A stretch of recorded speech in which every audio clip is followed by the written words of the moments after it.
Fala galera, tudo bem? No ambiente de trabalho de vocês, tem muita briga em relação à temperatura do ambiente? Existe uma determinação na NR17, norma de ergonomia, falando que o ambiente de trabalho tem que ter algumas condições de conforto, né? Ela determina para ambientes que exijam um pouco de intelecto, né? Laboratórios, salas de controle e escritórios, que temperatura do ambiente, níveis de ruído, umidade relativa do ar, velocidade do ar, tem alguns parâmetros.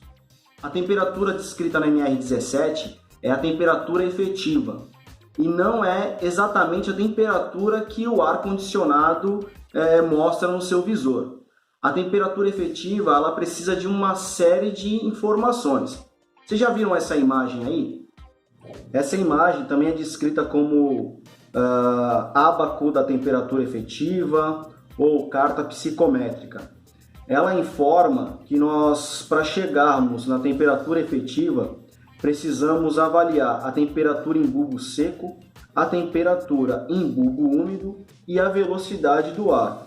Com isso, conseguimos então encontrar a temperatura efetiva que a NR17 determina. Então nós precisamos, por exemplo, avaliar a temperatura em bulbo seco. Nessa imagem, a temperatura em bulbo seco está dando 26 graus. Nós também avaliamos a temperatura em bulbo úmido e fazemos uma intersecção entre essas duas temperaturas. A de bulbo úmido, no exemplo, informa 21 graus.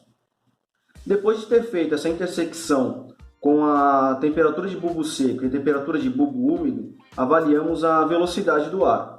Nota que a velocidade do ar ela foi medida em 1,5 metros por segundo. Também encontramos, através dessa carta psicométrica, uma intersecção com a linha que a gente fez o cruzamento inicial, de temperatura de bulbo seco e de bulbo úmido.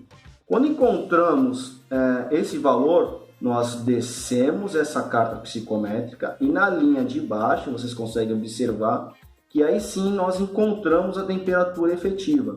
E a temperatura efetiva, a medida nesse ambiente, ela se relaciona com 21 graus.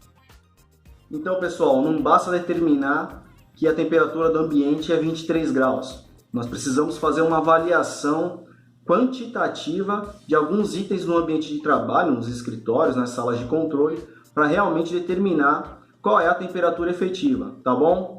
Qualquer dúvida, só comentar, curta, compartilha, distribua esse vídeo aí, galera. Um abraço!